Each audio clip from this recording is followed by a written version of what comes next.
Yo.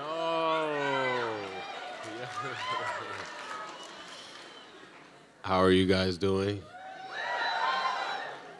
All right, this is great. Should I start the video? 20 minutes behind? Everybody know everybody yet? You met somebody nice or not nice? In that case, fuck them. How are you? Most people answer that question with fine or good. But obviously it's not always fine, and it's usually not even that good. This is a podcast that asks people to be honest about their pain. To just be honest about how they really feel. About the hard parts of life. And guess what? It's complicated. I'm Nora McInerny. And this is terrible. Thanks for asking.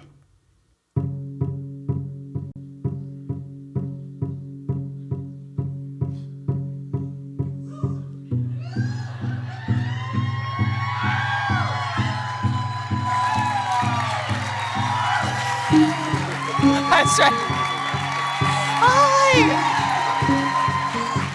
Hi, everyone. Hi, hello. I'm so glad you're here. It is so wonderful to be here in Minnesota for some real traditional holiday weather.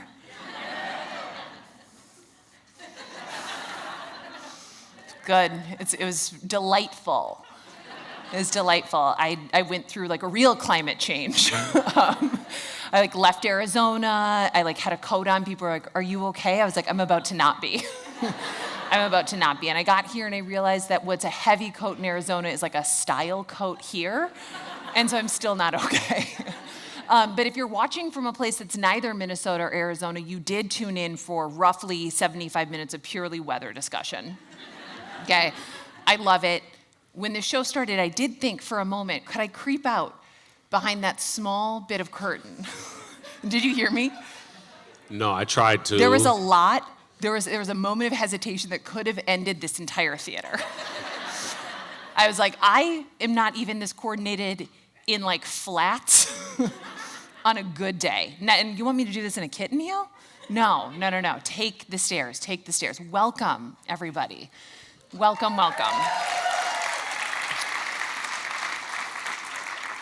If you cannot tell, this is the first time I've sat in these pants. And what I'm realizing is they're not sitting pants. This is a standing pant. And so hopefully I have the breath support to get through this evening with you. Let's hope so. So what is Happyish Holidays? This is a holiday party for people like you. People like us, I suppose. And, I know some of the people in this room. I got at least one DM from one of the cool older girls from Annunciation Catholic School. Shout out to Annie Kelly, okay? It was cool. I was like, oh, Ann Kelly, okay. A DM, okay, tell 1996 me. She could die happy. Good to know. I know I have a lot of hot young widows here. I know I have at least 7 family members. It's great. They're all like, yes. Every theater I go to, they're like, is your family coming? I'm like, absolutely. I have a giant family. There will be always at least one first cousin. I can guarantee. Any city. And I could not know them by face. They're like, I'm your cousin, Paul. I'm like, who isn't? You're gonna have to narrow it down for me. You have to be a little bit more specific. And then they're like, oh, now do they have tickets? Are they a comp? I want you to know I always make my family buy a ticket. No deals. No deals, no steals. Right, Marcel? No. Yeah. There will not be a McInerny family discount. I wasn't paying attention. I know it. Okay, so tonight we are going to have a pretty happy-ish time, even if for you this is a crappy-ish time of year. I just made that up on my own. God. So I hope someone wrote that down. Someone's recording it, even better. We are going to laugh about the things we cannot change, and I didn't think of the end part of that sentence, and celebrate. We're going to have a happyish holiday is what we're going to do. Of all the holidays, my very favorite one is obviously Boxing Day, but a close second is Christmas, because what do I love about Christmas? I love the decor. Jordan Turgeon and her sister did this themselves. They brought in my favorite decor element, which is a Christmas village. As my family is watching this in a home that I have spent dozens of dollars, okay, perfecting a Christmas village, okay? I am in a deep relationship with at least 3 older men on eBay who throw in a little something extra for me, if you know what I mean. I'm talking about a bench. I'm talking about a street light. I love the music of this holiday season. There's really only one album that counts. I love the food. The food does not love me. I am a celiac. I love the season of giving because my language is gifts. Getting them for me. But I mostly love the fact that even the jolliest among us have a holiday story that is just a little bit off. Hi, Nora. My name is Ashley. Please use this on the show. When my husband and I were dating about, 10, 12 years ago, he had just turned 21. It was Christmas. He had a one too many 151 and Cokes with my dad. When we got home from my sister's house, my younger sister, who had just had her tonsils taken out, so she couldn't eat, she was miserable. My husband, again, had a little too much to drink and projectile vomited across my mom's living room. My sister, who just had her tonsils taken out, was trying also not to vomit. My mom was pissed, and she made my then, boyfriend at the time strip down to his underwear and get into the shower on Christmas night. Again, please use this on the show. I would love for everyone to hear this. This is one of my favorite stories to tell. Thanks. I am calling with my happy holiday-ish story. My name is Dana. A few years after my parents divorced, we were still negotiating how we were splitting holidays between my dad and my mom. They used to want to still do holidays together. We as 5 kids said absolutely not. But the problem was that Dad's holidays were just never as good. He just didn't know how to holiday. And on this particular Christmas, he decided in his genius to break out the old home videos. We had meticulously documented on video every Christmas of our lives together for reasons I do not understand. And he proceeded to play each of them while he sat emotionally moping about Christmases past. And the 5 of us, not yet fully disentangled enough from the dynamic with our parents to say, wow, this is a terrible idea, just had to suffer through watching the years that our parents were together, unhappy, but together, and all of the awkwardness that included on Christmas Eve. Well done, Dad. Well done. 2010, I spent Christmas with my family. I had a super jeweled stocking that I was keeping my Christmas candy in, and we didn't really hang stockings in my house. I was the only person who cared about stockings, so it would just sit on the counter. But because we had large dogs who would sometimes try to get food on the counter, my mom specifically asked us to keep candy and things up. And at one point, someone put my stocking in the microwave to keep it from the dogs. I don't know why. But after our family gatherings, I went with my then boyfriend, now husband, to visit his family for the first time. And I get a text message saying that Dad ruined Christmas this year. And it's because when they got home, he opened the refrigerator, found some leftovers, put it in the microwave, did not notice the teal and purple jeweled stocking in there, and it lit on fire and kind of exploded the microwave, and they had to buy a new one. Why didn't my dad notice it at all? He put the food in the microwave, turned it on for 1 minute, and then just immediately walked away and kept doing other things until someone eventually said, "Is that burning smell?" So that was the year my dad lit my stocking on fire. That was the year Dad set the stocking on fire, which is, I mean, to me, only outdone by a sad dad Christmas where he makes you watch VHS tapes of the family I'm assuming he ruined, okay? Like, I don't know why I don't know the facts. I kind of don't need to. I think that scene kind of tells me what you need to know. But just the all kids like, yeah, that was us. Yeah, there we were. Like, wish we could have gone to Mr. Movies. But I just love stories like this because they're interesting. They're interesting. No one wants to hear about how your perfect family had perfect holidays growing up. And I know that because I had a lot of really good Christmas memories. And I remember one time almost complaining about my family. Like my parents were in love. They were together till my dad died. And my husband at the time, he died. But he was alive. And I was like, yeah, something about oh, my dad. And he was like, oh, was it really hard?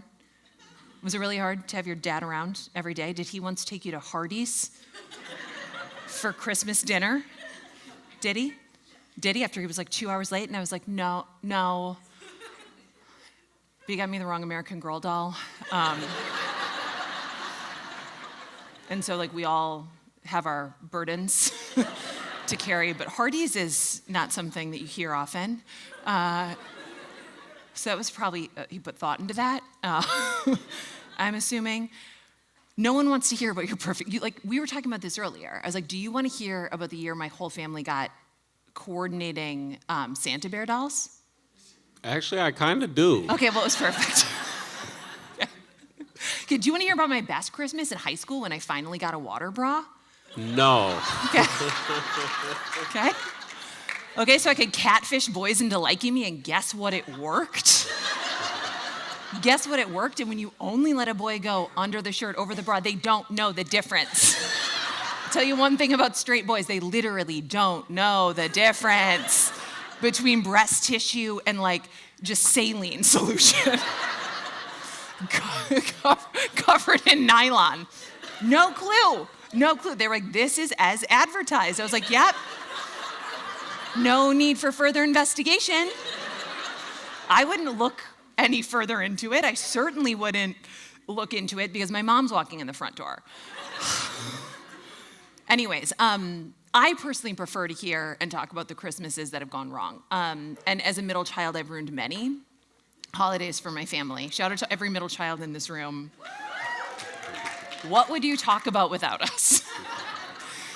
So I polled my family, Marcel, and I came up with a story that they all agreed was, I think, my best work.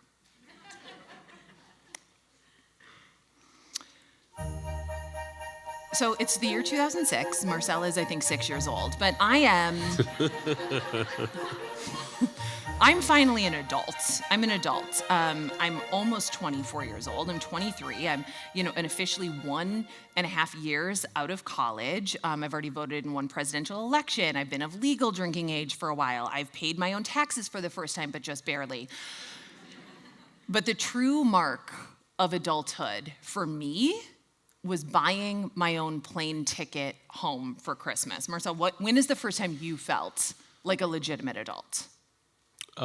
Probably the first time I got a car repoed. How old were you? I think it was my 21st birthday, actually.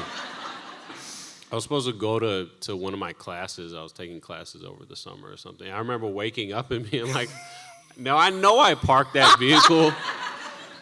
And I was living with my mom at the time. I had gone off campus because it's too damn expensive to live on campus. And I went outside and it was just gone.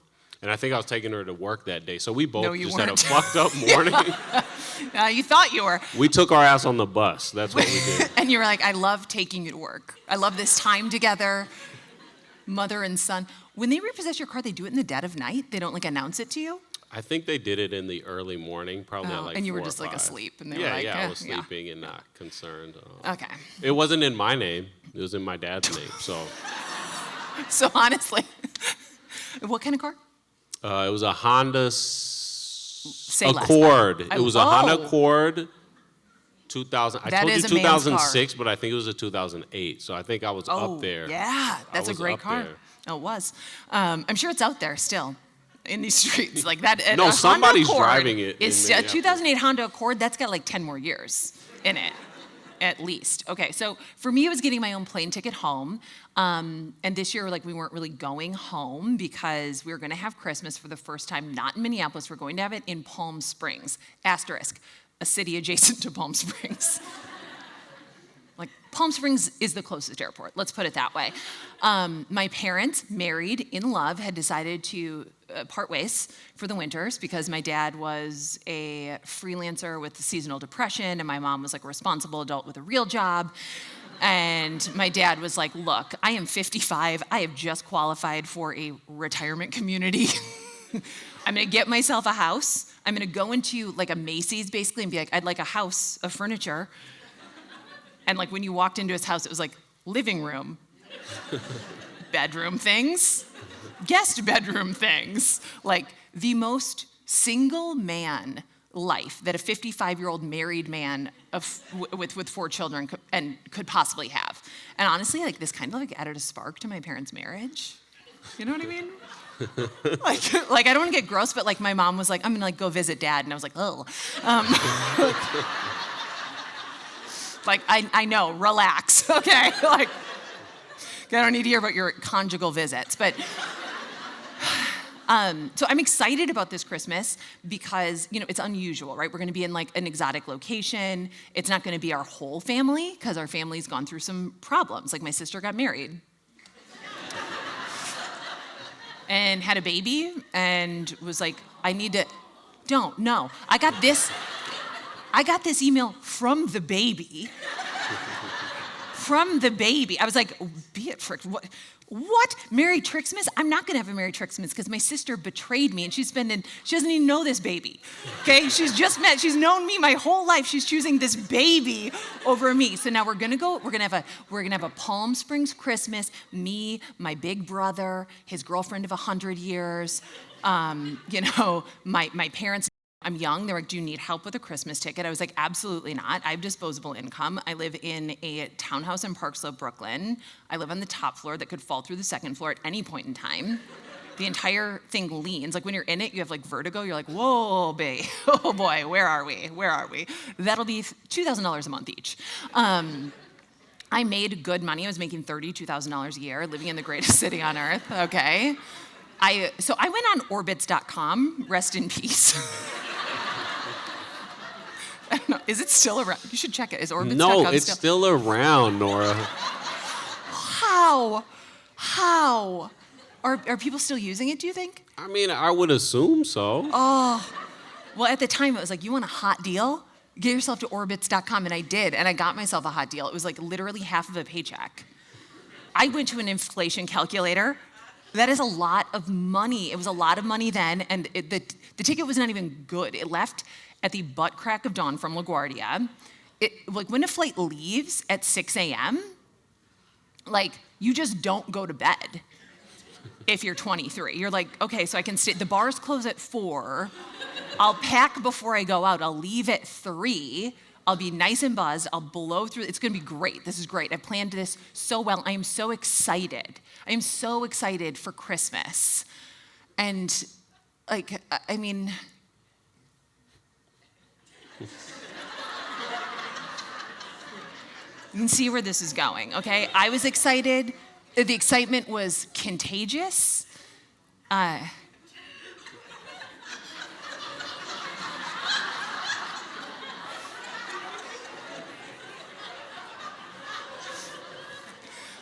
Like, my dad was such an interesting man.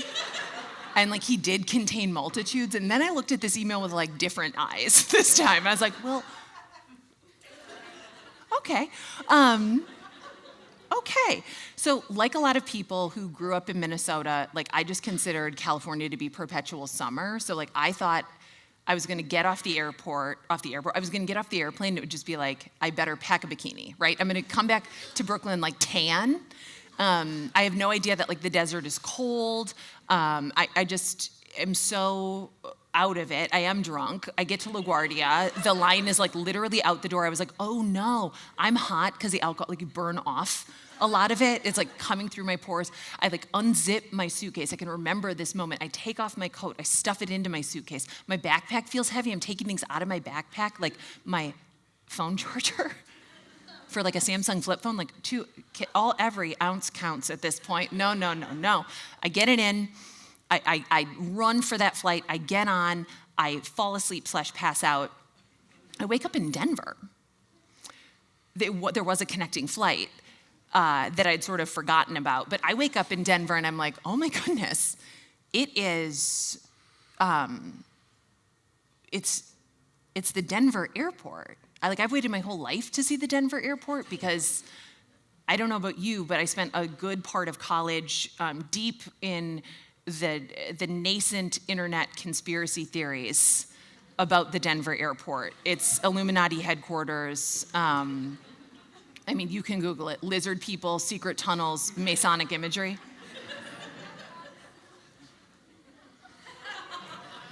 Right? So I'm ready.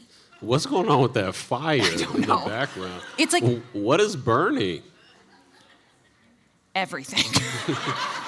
What we didn't know was that this was like, it was a premonition. But I'm excited. I'm excited to be in the Denver airport. I get off the plane. I'm in like, my Indy Sleaze, 2006 uniform. I don't have any photos at that time. This is me with that traitorous baby Trixie a few years later. My style did not evolve at all. It was American Apparel leggings. It was an American Apparel tank top. It was like an old, bedraggled cardigan with holes in it that still smelled like an old man. Ballet flats. So I look great. And it's snowing in Denver, which was a shock. I just didn't know that would ever happen. My connection is tight, it turns out, so I'm like trying to take in the sights, see if I can see a lizard person. But apparently the snowstorm is very bad. It's very bad. It's very, very bad. I'm on the train trying to get my connection. And there are a lot of flight attendants talking like really quietly. They're like, we just have to get to our hotel before things get bad. And I was like, what? I'm a baby of 23 years old, traveling alone. No parent with me. Could you tell me what you mean by things get bad? And they were like, we can't hear you. So I think maybe, I just hope it's them. I like sprint to my gate. It says, canceled, like no flight today. So I open my Samsung flip phone. I call my parents and they're like, yeah, man, horrible, sad.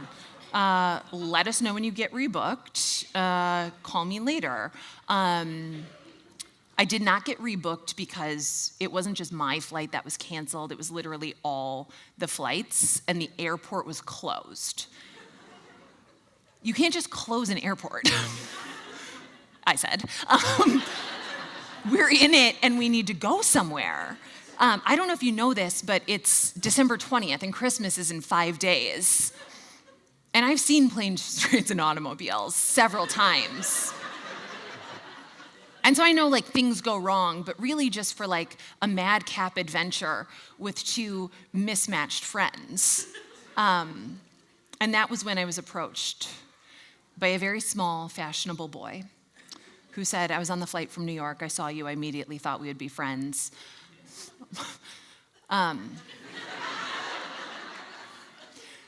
My boyfriend's a fashion designer.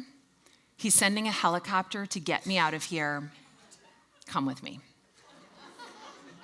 to a bar at 8 a.m. So obviously I went with him. It was gonna take his boyfriend like a minute to like send the chopper. I was not in a position to be asking a lot of questions. Marcel, you once described me as not discerning.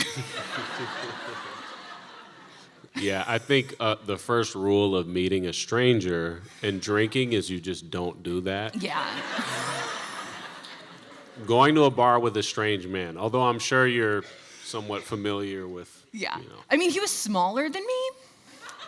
Like You could take him. Yeah, I was like, and like he was complimenting me, and again, his boyfriend was a fashion designer who was going to send us a helicopter. Made sense to me. Made sense to me. So we go into the bar. The helicopter does not arrive, but while we're in the bar, the National Guard does, and they are bringing water and food and blankets because there are thousands of people who are also stuck in this airport. I don't care about any of them. I'm 23. I was like, okay, yeah, but I have to get to Palm Springs to see my dad so we can go to the thrift store. Like, they brought all of these supplies because people were stranded. I had not considered that word stranded until we walked out of that bar and we saw these people, literal adults, most of them, adults with families, making forts out of surplus blankets. Like literally hoarding resources, Marcel. Making extra blankets, making shelter within the shelter. As they should. Like, if anything, the minute I found out about COVID, I was like, we're all gonna die. Because I've seen the worst of humanity in this airport. When I was like, no one will share a piece of rice with me. Are you kidding me? Because I remember being cold in my little cardigan, being like, I'm wearing American Apparel leggings, okay? Those are like 3 strands of thread held together by sexual tension. All right? And I go up to a, I'm like, hi, I don't have a coat. This is our blanket fort. We need all these blankets. They've got food packs. They've got water like stacked up around them. I was like, oh my God. But my friend says, don't worry. My boyfriend called. He's sending a helicopter from New York City. From New York City to Denver. And I say, okay. Okay. It's nightfall at this point. I call my parents again. I'm like, I'm hungry. I call them again. I'm cold. I call them again. My phone is dying. I don't have a charger because there was no universal charger for like a Samsung. It was like, do you have this Samsung? I was going around, do you have a charger for this phone? Does anyone have a charger for this phone? And my parents stopped answering my calls. And by that, I mean they unplugged their phone. Because my dad said, you're kind of ruining this trip already. Okay. I'm on my own at this point, me and my little friend. He's got a big, puffy coat. I cannot remember the brand. They were very big in 2006. It was bigger than him, thank God. So I get in it first. He gets in it facing away from me. I reach around. I zip us both in. We lay down under this image.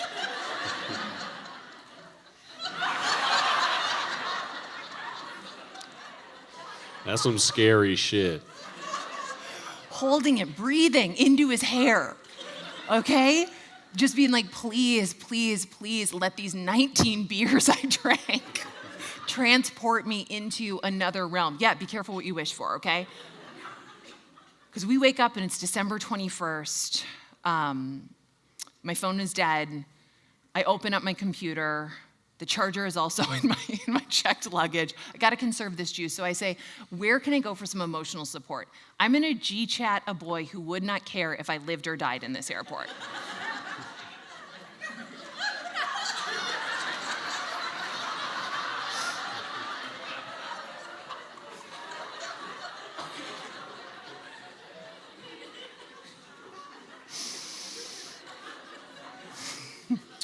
So, the governor had declared a state of emergency, but I'd already been in one, okay? It had been a state of emergency. Auntie Annie's was out of pretzels.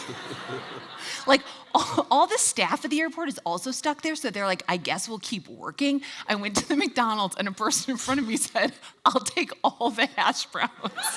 Like, that is not how society works. Like, I'll take them all. And the kid was like, okay, I don't have, there's no like protocol for this.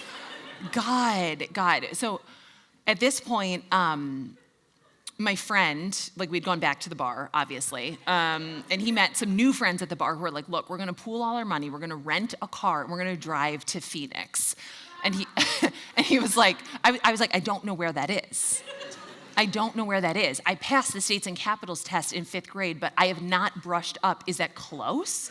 I don't know. It felt like a big risk. He was like, I'm going to Phoenix. I'm going to get to Palm Springs. And my boyfriend is going to send a helicopter to Palm Springs to retrieve me. I don't care what it takes. So he leaves, and I'm finally on my own. All I have is GChat to keep me company. Thank God that Google has kept a record of everything I've said and done since 2005. Thank God I had a bunch of friends who only knew one girl, me, and were perfectly comfortable being my emotional support animals from far away, from the comfort of their parents' homes, okay? Thank God for Patrick. Thank God for Josh.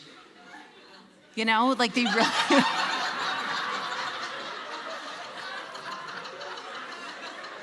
Yeah. It helped. And I miss when the internet was a simpler time and you could go to babyanimalswithaz.com and be like, actually, you never scrolled like this. You scrolled like this. Double click, right click, email me some links. Okay, what a gorgeous time in American history, and I have it preserved forever. So at this point, I am also like the mom in Home Alone. Fully. I am Catherine O'Hara. Oh, I'm sorry. No, wait. This is Christmas, the season of perpetual hope. Ma'am, And I don't care if I have to get out on your runway and hitchhike. If it costs me everything I own. If I have to sell my soul to the devil himself. I am going to get home to my son. My dad. My mom and my brother, but definitely not my sister. So at this point, word of my plight has made the rounds. My parents are not answering the phone, but I've emailed some colleagues. From my work email address. I was like, I know we all work in advertising. We're all mentally ill. It's December 21st. They're checking their email. If I send emergency 911, they'll be like, oh no, a banner ad. I'm going to catfish them into opening an email about me. Okay, being stuck in this airport, literally the worst suffering that has ever happened to mankind is happening to me in this moment because I'm not getting a Christmas break. And a strange colleague who works in a Denver, I didn't even know we had a Denver office, was like, look, I'm a guy with a 4-wheel drive truck and a wife I need to impress. I'm gonna drive out, rescue you, and you can come stay with me and my wife. And I said, yes. Absolutely. And you know, at this point, I spent 30 hours waiting for a fashion designer to send a helicopter. Okay, I think I can risk it on a 4-wheel drive truck. And I did, and I went to his house, and you know, I like took a shower, and he fed me, and he like offered me clean clothes, and I was like, absolutely not, that is so intimate. Like, absolutely not. That's where it stops. That's where it stops. His clean clothes. Yeah, I'll sleep on your bed, okay? I will use your towels, okay? But I will not wear your old basketball shorts. That's revolting. So at this point, I've charged my Samsung phone. I have charged my computer. My mom has not plugged in the phone, but she is responding to emails.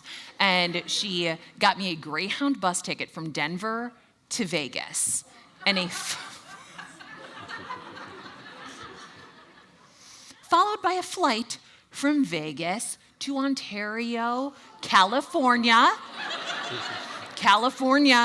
But you do have to check that CA because it could mean anything. It's gonna be tight, but I can make it. I get to the Greyhound station, again, wearing ballet flats. I'm like climbing through like feet of snow in a cardigan. Okay, I'm like, I don't need a coat, I'm fine. Like, no, a hat, I would never, ugh. I get to have you been to a Greyhound bus station? Yeah. Yeah. On a good day, it's pandemonium. If the airport is shut down, again, people were like, I will kill you if you look at this bus to Vegas. And I was like, I have got a backpack and a will to live that is razor thin. But I am going to get to Las Vegas. There's a bunch of people waiting, and like you don't get a ticket for the bus. You get like the idea of a seat if it is there for you. There's a line. I cannot do fourth grade math. I can't do fourth grade math. I've watched all the YouTube videos. The Big Seven, not for me. But even I can see the bus is this big, there's this many people, probably not gonna all fit on. I see a group of guys that look vaguely, if we were in a bar, I would have covered my drink, but we were in a bus station, and I was like, I can prey on you in a way that I'm comfortable with. And I said, guys, I'm a little baby and I'm traveling alone. And they were like, Sayla, you're with us. Absolutely. And they were like, oh yeah, we're saving you a spot. And I was like, thank God. I did not know about white privilege then, but I was exercising it to the max. I was like, help, I'm a girl. Like, help me. Oh. I got the last seat on that bus, next to the hottest dude in the group. Okay, so at this point, the story is turning around. Everything's coming up Millhouse. It's supposed to be, at this point also, my children are watching on a live stream at our home. Matthew, they are allowed to watch until the end. However, at this point, I would like you to mute the TV. Thank you. Ralph, you will thank me later. The bus ride is supposed to be 16 hours. It's more like 20 because of the snow and, I don't sleep at all on this bus ride because one, I don't think you should be getting in a REM cycle on a Greyhound bus. I just do not. Okay, a lot of people are getting on, a lot of people are getting off. I was definitely engaging with my seatmate.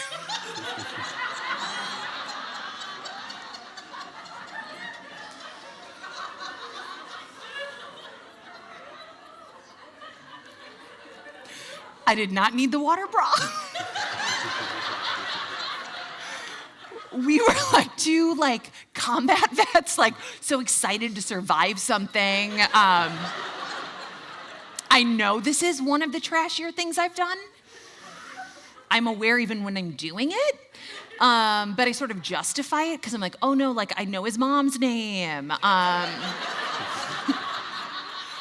I know where he's going to I know that he's going to be a doctor. I know where he's going, Northwestern, I'm like, I've had a boyfriend for 9 years. I've never gotten to be like a slut.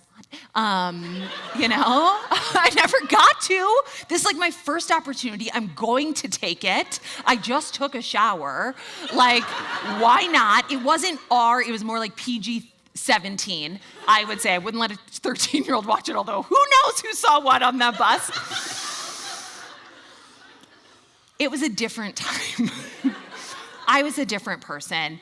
It was a Greyhound bus. I did recently look him up.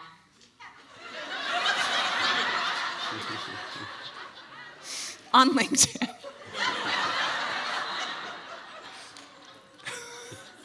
Is he a doctor now?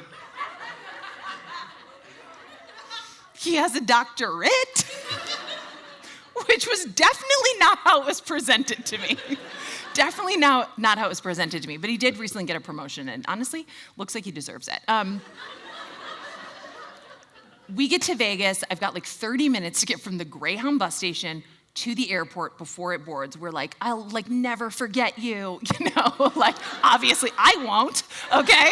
I literally just looked him up on LinkedIn. Matthew, you can turn the volume back on. I get on my flight, I barely make it. The door is closing. I sit down, I breathe a sigh of relief. The flight's delayed. Who cares? Who cares? This flight is going to take off. I do get there. I get there right before midnight on December 23rd. By the time my mom picks me up, it is Christmas Eve. My suitcase won't get there till December 26th. I am stuck wearing my mom's clothes when we go see the famous dinosaurs from Pee-wee, okay? Look at me, having the time of my life. Nora, is that your mom? No, that's my brother. That's my sister-in-law. That's my sister-in-law. This is awkward. Yeah, that's my sister-in-law. What you can't tell is her eyes are closed in that photo. They're closed in every photo. And on a previous Christmas, actually the Christmas right before, my dad had given her, acted like he was gonna propose to her like on behalf of our family, because they've been dating for like 5 years, which my dad was like, inappropriate. If you don't marry this girl, like I'm gonna marry her. Like weird, right? like what? And we were all in on it. Like, yeah, if you don't marry her, you can go to hell. It's like, I'm sure that they had discussions as a couple, but like, apparently that meant, because my dad did not give her a ring. He gave her a roach clip because he'd like to joke that she was always stoned. And she was like, anyways, she did marry my brother. She's here tonight.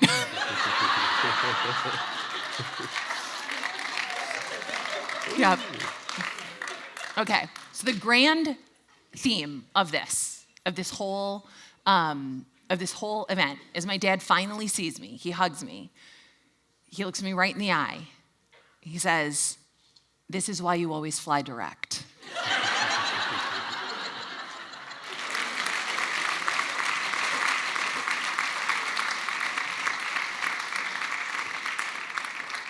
Sorry, just replying to some emails quick. I actually had to like turn it on airplane mode, or when I'm on stage, if I'm away, my kids will text me to rat on my husband and be like, "No fun without you." Like right next to him. And I shouldn't tell Matthew that, and I honestly just forgot he was watching. So no, they don't. No, they don't. I literally lied. I literally made that up. Anyways, enough about me. We're going to talk about some of your biggest bummer holiday stories. So last month, I asked you to submit your most awkward, cringeworthy, memorable holiday stories. We picked 3 of them. We're going to judge them, but like, who am I to judge? Who am I to judge publicly, I should say? Who am I to judge outside of the group chat? And then I was like, Marcel, do you want to judge these Christmas stories? No. Yeah. So I thought it would be best, because almost all the submissions we got were Christmas stories. I was like, hello, where are our Jewish listeners? Does anyone, I don't know, maybe Hanukkah just doesn't get that, like, maybe there's not enough familial tension. Please advise, please let me know. So they're all Christmas stories, and I was like, you know what would be best? You know who the best judge of a Christmas story would be? Someone who doesn't celebrate Christmas. So we reached out to our friend Vanessa Zoltan of Harry Potter and the Sacred Text, fellow podcaster, friend of the pod, to see if she would judge these Christmas stories. She said yes. Nora, thanks for writing to me and saying, Vanessa, you're the only Jew I know who's shameless enough to be part of this. When she said it, I was like, you're not the only Jew I know, but you are the only one who would do this. Okay, you are the only one who would do this. So the first submission is from Anna. Marcel, I'm going to read this. You tell me what you think. Cool. Okay. My mom had an obsessive need to give my siblings and me an equal number of Christmas presents when we were growing up. But she was also obsessed with having a Christmas tree that was overflowing with gifts underneath it. So she became an expert at shopping end caps. And not just any end caps, usually the Walgreens ones. The best ones. If Walgreens is listening, passionate. Over the years, I got multiple coin sorters and 1 coin counter. A lot of change happening. I also got these things that strap onto your shoes for the winter that basically turn your shoes into cleats. Practical. I'm sure they're helpful if you walk outside a lot, but we grew up on the Wisconsin-Illinois border in a place where there are no sidewalks, so you have to drive everywhere. I've never used them, but for some weird reason, I still have them. Thanks, Mom? You know, I've purchased some of the greatest gifts in my entire life on those end caps. Yeah. Especially at Target. Target has them. Walgreens has them. Sometimes you can't find anything other than on the end caps. Yeah. So, Also, the as seen on TV is a sign of quality. It's like, if you've seen it on TV, yes, I will buy it. the slap chop. The slap chop. Yeah, it's like, and it's always like, do you ever want to, I don't want to smell an onion. No, of course not. I want to slap chop it. Okay? Never chop anything again. Slap chop it. Slaps. It's totally different. It's totally different. All right, so this is Vanessa's assessment of Anna's story. I think that the problem with this mother is that we have vilified people who give socks for Christmas, and I actually think socks are incredible Christmas gifts. Whoever splurges even an extra $1 on a pair of slightly nicer socks? No one does that for themselves. And socks, you can wrap them individually. One sock, nope, don't worry, there's a second one. And so I feel like instead of this end cap shopping, people should just be willing to buy more socks for their loved ones. And by loved ones, I mean for me. That's a really good point, actually. It is a really good point. And I remember the year where I really wanted socks for Christmas, the year where I crossed that threshold. I don't. You don't? I mean, I think now I appreciate a good sock. Yeah. But I remember getting socks and being like, what the fuck is going on here? I'm 5. Get me the remote control car. Well, yeah, as a 5-year-old, worst gift in the world.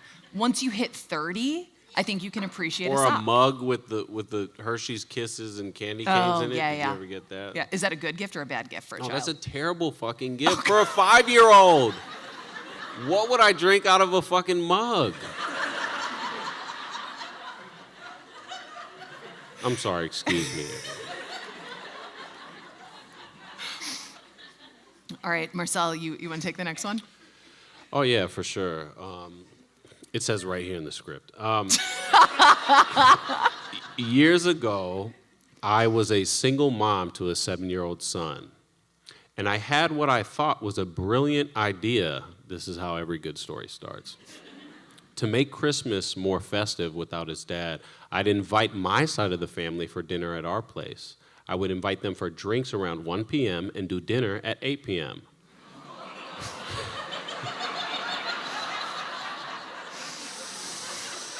Yo, this is a turnt mother. Okay.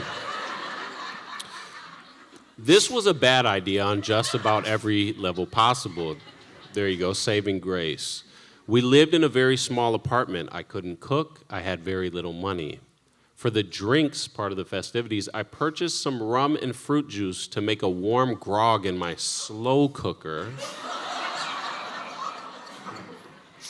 I'd never made anything like it, but grogs were big that year, and I had a recipe.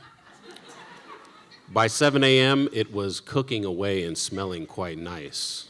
I tasted it, but I could only taste the fruit juice. I gave a little bit to my son, who agreed that he couldn't taste the rum either.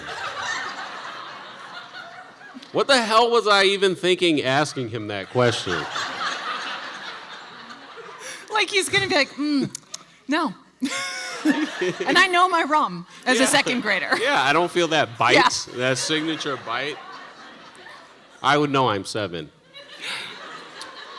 So I added more rum and went about with my food preparations. At 8 a.m., we tasted the grog again. Nothing. No taste of rum at all, so I added more. By now, the rum bottle was running low. How big of a slow cooker does this look? At 1 p.m., my family arrived to find no one answering the door. And this was a time before cell phones. My building superintendent let everyone in to find my son and I passed out cold on the couch, still curled up in our pajamas. I hadn't even finished making any of the food.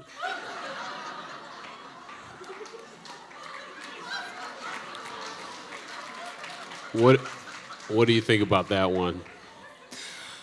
Oh my God, I'm so glad that's not me. But it could have been. It literally could have been. That is something I would do. But I mean, if there's anyone that you're gonna get drunk with, it should be your mom, you know? Yes. If you're gonna do it for the first time, if you are going to pass out drunk, the first time it should be with your mother. It's a safe space. Okay. Well, here's what Vanessa had to say. I find this story very charming. And also, honestly, minus potential liver damage, I feel like you got out easy. Inviting people for a 9-hour hangout should be exactly 3 hours, except for weddings, which should be 5 hours. Every other kind of hangout should be exactly 3 hours. I feel like getting pass out drunk was just like a brilliant move to get out of that. And so I feel like you're going to be fine. Your kid's going to be fine. And good for you that you didn't have to host people in a tiny apartment for 9 hours. Take notes. Anyone who's hosting this year, like, oh no, I'm sorry. The kids and I got so drunk. Honestly, I hate when that happens. But okay, our last one is from a listener named Grace. Again, not wearing sitting pants. Okay. The scene is my mom's dining room, Christmas Day 2007. My mom, her man friend Ben, my Nana, and my friend Kay have just finished a delicious Christmas meal. Names have been changed to protect these people from public humiliation. Ben, who is the most awkward... I get why you changed it. Ben, who is the most awkward man alive, decides this is the perfect time to give my mom her Christmas gift. He tells us he visited his own mom recently and was told a woman always likes a nice piece of jewelry. My heart starts to pound as he plops a small box down on the table. Kay, my Nana, and I exchange a few quick glances, but hesitate to keep eye contact for too long, as my mom opens the box to find a container of jewelry cleaner.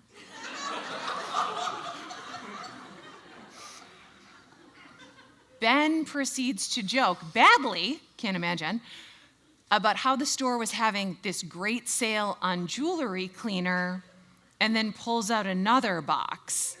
It's big enough that it's not super obvious what kind of jewelry it might be, and my inner monologue is begging God to let it be a pair of earrings. Instead, my mom opens the box to reveal a giant diamond ring. It's gold with 5 huge diamonds lined up on that bad boy. What follows is the longest 20 seconds of silence of my life as my mom looks around the table. Looks at the ring, looks at Ben, looks back at the ring, looks back at Ben, who is sitting there in silence.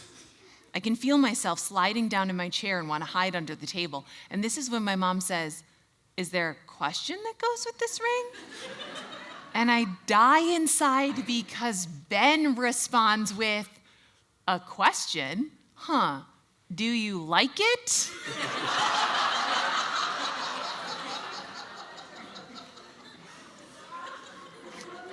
An eternity of silence where no one moves or makes a sound. Nana was 90 plus years old at this point and a Sagittarius, and even she had no words to say. My mom asks, "Well, would you like to put it on me?" Ben says sure, and puts the giant diamond ring on my mom's left finger. Yes, the finger. A minimum of 25 seconds of intense silence passes. But Ben says nothing. Nothing. So my mom remarks that she thinks she'll keep it and then clears the dishes off the table. The afternoon goes on as if the most awkward non-engagement ever has not just happened in the dining room with all of us as witnesses.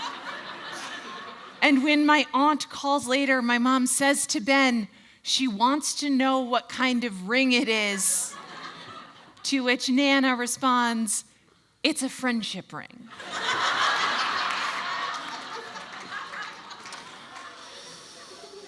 After that, my mom and Ben started exchanging gifts alone. Let's throw that to Vanessa. I would like to use this as an opportunity for a public service announcement, which is that you should not propose to someone with an expensive ring on their birthday or a holiday, because then legally it's a gift, not a contract.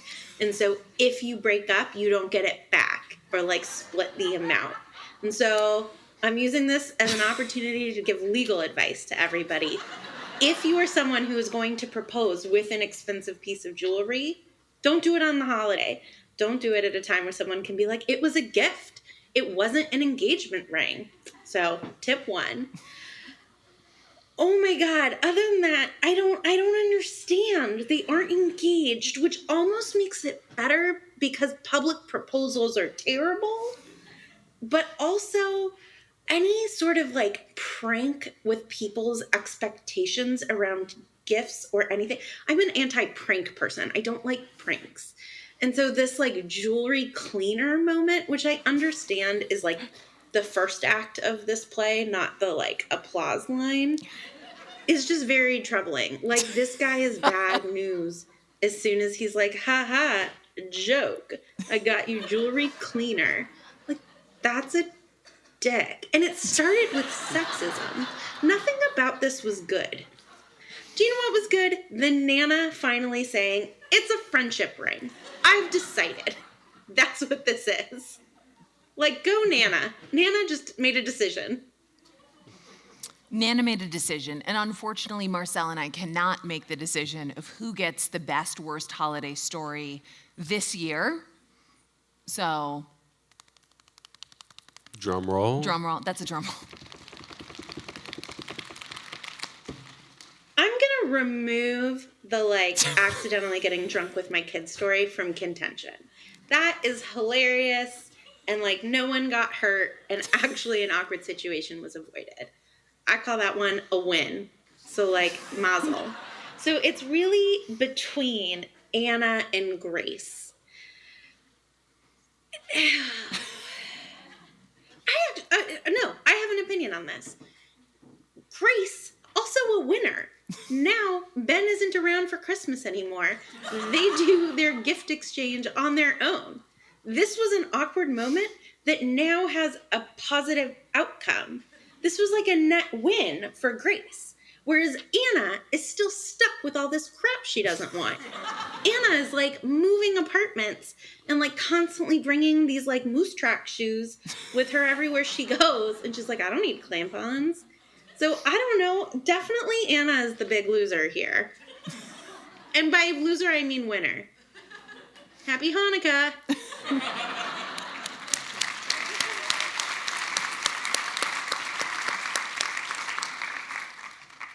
All right, so actually, I've just decided all three of you are winners. So Jordan will email you, or you can email Jordan. We'll send you out a Christmas present that is not a coin sorter, because I was just informed that's a bad gift, and apparently isn't socks, okay? All three of you will get a gift. It will be a t-shirt. Okay, maybe a sweatshirt. Maybe a sweatshirt. Maybe a sweatshirt. I had an idea for a sweatshirt yesterday. We got it designed and put up today. It's like cross-stitch style, Happyish Holidays. I love it. That could be yours. I don't know. So, our final Happyish Holidays story, the story we will leave you all with today, comes from Mo. You might already know Mo. She's been on the podcast before. She is my best friend. She's a hot young widow. She's Jordan's cousin. One way or another, almost everyone in this room is related. So to set the scene, it is the late 2000s. Mo and her husband, Andy, are newlyweds. They've just bought their very first house together in Northeast Minneapolis. And like any newlywed couple, they are fresh off of hosting their first Thanksgiving together for like the whole extended family. And they've put their Christmas tree up and they've prominently displayed it in the living room window. This is newlywed energy. Mo has even carefully wrapped all of the Christmas presents, which is very much unlike her. I do not like to do any kind of wrapping at all. I like buying them and giving them. Wrapping is not my thing. And then I only wrap the presents because it was like probably the first year we had that house, so it looked cute one year underneath the tree. Otherwise, I just write everyone's name in Sharpie on the present and hand it to them. That sounds like someone who loves the environment. So Mo's a hairstylist. Go book with her. But you know what happens with hairstylists right around the holidays? They're flooded with people like me who are like, can you sneak me in for like full foil, cut, color, perm, bangs, just something quick? It was the week before Christmas, and I was finishing up my last client. It was a bang trim, totally remember. And Andrew had called me probably about 16 times. And normally he would call me once or twice. So then I was like, can I step away from you? I need to take this call. And all he was doing is like kind of like screaming, going, we've been robbed. And I wish you guys could hear his voice. We've been robbed. We've been robbed. And then he'd go, boom, boom, boom, boom, boom, boom, boom. And he was running up the stairs, down the stairs, upstairs, downstairs, upstairs, downstairs, just looking at everything. And I was like, will you go look at the dish by my bed to see if Grandma's ring is there? And it was not there. I took the ring off at 2 days prior because I was feeling like my fingers were getting dry from doing so much Christmas hair. I actually used it for my first marriage, but I took the diamond out of it and put a different stone in it. It had like 2 jackets on each side of it. It had filigree, and it had a little like amber stone in the center of it. It was gone, fully gone. The ring is gone, but Mo is a professional, and so she finishes that bang trim before she goes back home. And when she gets home, it is absolute chaos because it's a crime scene. There are cops fingerprinting the house. Oh, shit. Like, did you know they do that? No, not for. Like, imagine being like like, there's a Christmas missing robbery. heirloom. Like, we're gonna dust this house till we find a fingerprint. It just seems like dumb. like I don't know. Like I've watched enough like procedurals to know. CSI. Yeah. It's standard. like if there's a single fingerprint here, we're gonna get that fucking ring back. Okay. So the ring is obviously important, but there is something else. There's some things else. The robbers have actually raided Mo's pantry and linen closet. So there's also a big mess, and I'm going to request a little bit of audience participation by a show of hands that I cannot see. And if you're at home, I want you just participating for the sake of your own mental health. What do you think? So you can feel connected, right? Like, I'll raise my hand. What do you think that Mo found spread out throughout her house? Okay, this is multiple choice. You can raise your hand as many times as you want. Do you think it was leftover Halloween candy? Do you think it was tampons, tortilla chips, or toilet paper? What do you guys think? Just shout out your answer. Great, that's what I thought too. Okay.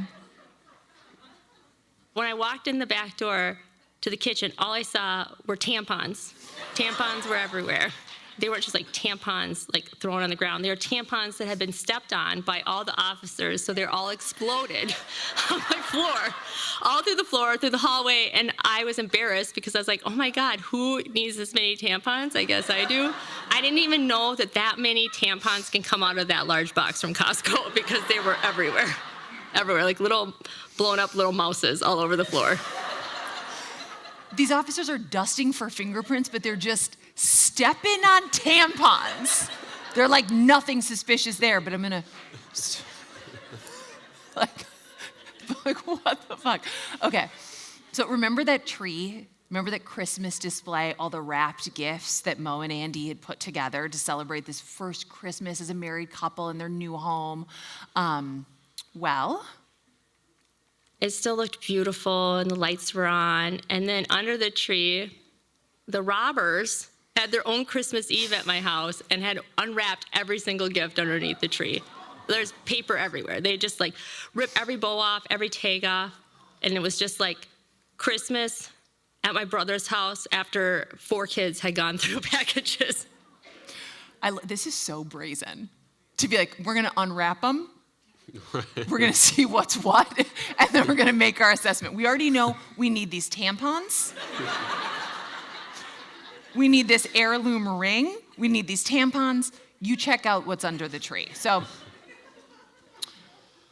here are some of the items that were under the tree. I just want you to think to yourself, or maybe just like a yay or nay if you think it was stolen. A stack of gift cards. A guitar collection. Cuddle Duds pajamas. If they know what they're thinking, yeah. A giant Culligan water jug filled with spare change. Used winter boots. A television. Socks and underwear.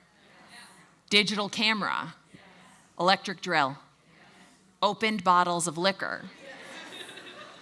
Lord Jesus. They took the electric drill with the Sawzall combo. That's what Andy asked for Christmas that year. They missed the cards, and I remember Andrew being super proud because he's like, look at these suckers. They left all the gift cards, so we still had that. Oh, they took my camera. I got extra cartridges for my camera to have more memory, so they took my camera and my new memory cartridges. That's what I remember, too. That was like one of the other ones they took. They did not take the cuddle duds. They did not take the pajamas. They did not take the black crew socks I got for Andrew, or underwear, because I got him underwear every year. They took all of our alcohol, They took this big, you know those Culligan containers? We had one filled with quarters. They took that. I don't know how they got out of my yard like that. Oh, they took our TV. They took all my stuff, and they stole my winter boots, but one of them got away. They dropped one in the yard. One thing I respect is even robbers have a job, you know? Like to lift a giant Culligan thing, Yes. that's like pounds and pounds. Yeah. They stayed there to unwrap the gifts. They distributed the tampons. Yeah. They spent their time. They put in the work. And they left the gift cards because someone paused and they were like, they can track those. No one's tracking a Culligan container. Even if you got pulled over, any cop would be like, yeah, I got one of those too. I hope you find a Coinstar. Okay, what do you think that looks like? I think you got $1,000 there, right? Like, as he's been down the street dusting for fingerprints. Like, oh, God. So it's the week before Christmas. Mo has just been robbed. I'm stranded in the Denver airport, but don't worry about me. Mo and Andy will eventually, they'll get reimbursed by their homeowner's insurance policy, but they will never obviously get that ring back. And there's only one thing that could possibly make this situation worse. Not only did they take my stuff, they took my stuff in my reusable shopping bags. Those are expensive. You always forget them. You need a lot of them. They took her reusable shopping bags. I am so impressed with this crime. It's sensible. Like they didn't take it, they left what they didn't need. Yeah. You know? They were eco-friendly burglary. Yes, yeah. It was like it was ethically sourced in some ways. Okay? They're like, we don't want to buy our own gifts. These ones are already here. So we thought we'll leave you the socks. I don't need new pajamas. We didn't take the gift cards because they're take plastic yes. and we're not going to support. Yeah. Non-renewable, okay? So there's just one question left. Did Mo rewrap the Christmas gifts? Andrew probably did. I was over it. I wanted to light a match and throw it on the tree and walk away that year. It was our first year. I like giving the gifts. I don't give a crap about wrapping the gifts. And I did it that year. And they came into my house and unwrapped them all. All my hard work. And as the legend goes, she never wrapped a Christmas gift again.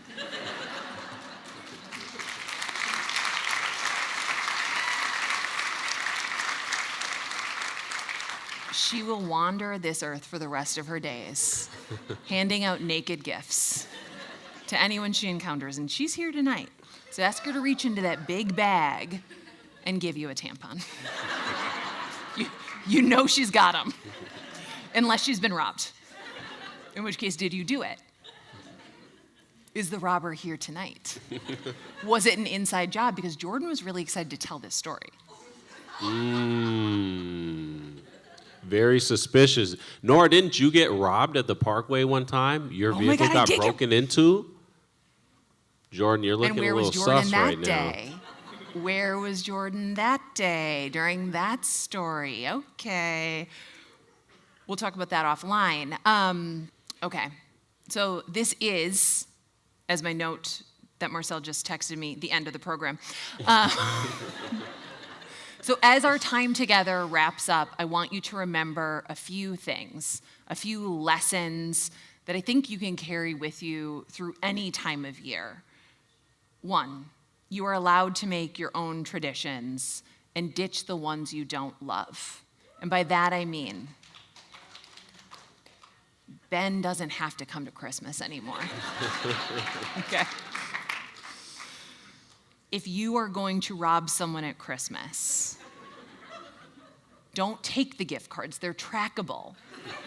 Take the Culligan jar of coins. Lift with your legs, not your back. Before you turn on the microwave, check for a synthetic Christmas stocking covered in jewels. Why would it be in there? The dog might eat it. Why would the dog eat it? Dogs are fucking stupid. They are so dumb. I have 2 of them, and every day I'm like, anyone home? Anyone? I just saw you run into a plate glass window to fight yourself. And you won. You showed that chihuahua what was up. Proud of you. And always, always, always, and this is important, fly direct. Fly direct.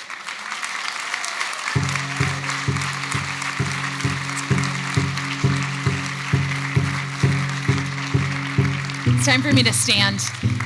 These pants are really begging for it. We have a lot of people to thank tonight, and I'm gonna do it standing up for reasons that only myself and these pants can understand. If you were one of the first 200 people in the doors today, someone handed you a notebook. That notebook was a gift from one of the friends of the podcast. They're called Shorthand Press. They're based out of LA. She's a widow. We already love her. They're fans of the show. They reached out and were like, hey, can we ever give you something for your audience? And I was like, could you ever? They gave me a left-handed notebook. So if there's any other lefties here, that's where you're getting your left-handed notebooks, okay? So Shorthand Press, thank you so, so much. If you want to turn your Shorthand Press notebook into your own personal grudge book, I highly recommend it. My friend Neil Pasricha has a new book out today called Our Book of Awesome. 5 of you got a copy of that. From Neil, he could only send us 5 because he's Canadian. It's really expensive to send things from Canada. He sent us 5 books. It was probably $1,000 to get them here. We are here today. Sponsors make everything happen. Our sponsor for today's show is Ralph Co. Ralph Co. They gave us $2 to the live show. $2 to the live show. Shout out to Ralph. Shout out to Ralph Co. Ralph Co. That paid for 1 minute in my Uber. Ralph, I am sorry I forgot to make the slide with your logo on it. If you want your money back, I understand. It's actually on my vanity. You can take it right now. This winter wonderland, I did all by myself, and by that I mean I didn't touch it. Jordan Turgeon and her sister Jenna did this. Jenna wraps gifts like this all the time. I know. Here's the thing. Jenna every year picks one family, one person, any individual in the Minneapolis area to wrap all their gifts. I know. It's her own thing. I think it's nuts. I would just write it on. She didn't hear you could just write it with a Sharpie and hand somebody the gift. She does these beautiful, beautiful gifts. And if you know somebody who could really use that kind of kindness and beauty underneath their tree, imagine coming down for Christmas and seeing this. Can you? Yeah, I can now that I've seen it. Now I'm going to be bummed out when I walk out and see all the gifts I wrap myself that are you're only supposed to use 3 pieces of tape. Sure. Find Jordan. She's wearing a sequin blazer. She has white blonde hair, and Jordan will pick someone, I guess. Okay. Yeah. Is she? Oh! We make smiles. RalphCo.co. I bought that URL the other day because Ralph.co was bought in 1996. Who did it? Who did it? They wanted several $1,000s for it, and I was like, RalphCo.co is better. I think it's better. I think RalphCo.co is better. Everyone would agree. It rolls off the tongue better. Okay, RalphCo.co. Okay, our team is, I should be able to do this from memory, but we ran out of theme music. Boot it up again. The Parkway Theater, thank you so much for having me. The first time I came here for an event was 10 years ago. I turned 30. Aaron threw me a surprise party for my 30th birthday. He couldn't make it because he was in the hospital. Yeah, cancer. He couldn't make it. He was having like his second brain surgery, and I was like, I don't want to go anywhere for my birthday. I'm like just turning 30. Like, who cares? He was like, you should go out. And I was like, I don't want to. He's like, literally go out. And then I got here, and like he had rented out the whole theater to watch my favorite problematic fave, Dumb and Dumber. It was so wonderful. It was so magical. And now I'm here. I can't believe it. It was when they didn't have nice seats then, I'll tell you that much. There were like pleather couches, you know what I mean? Wipeable, but like sticky still. You know, like someone had turned it into their Greyhound bus, if you know what I mean. Anyways, the team at the Parkway, thank you to Jessica Paxton, Ben Geffen, Craig Anderson. Thank you so much to Christian in the back. He's our video guy. And his wife who's about to have a baby. I don't know why I'm thanking her. She's not working tonight. She's just watching the show like a bum. Okay, our team is, I don't need to read this. Okay, Marcel Malakibu, Jordan Turgeon, Megan Palmer, Larissa Witcher, Britt Naylor did our illustrations. Round of applause for Britt. He is dating my cousin Claire McInerny, who also works on this show now, and Eugene Kidd. And that's all of us. I will hang out and sign books if you'd like me to afterwards. It is a Tuesday night. I understand not everybody is trying to party hard, but I am. Thank you for being here. Thank you.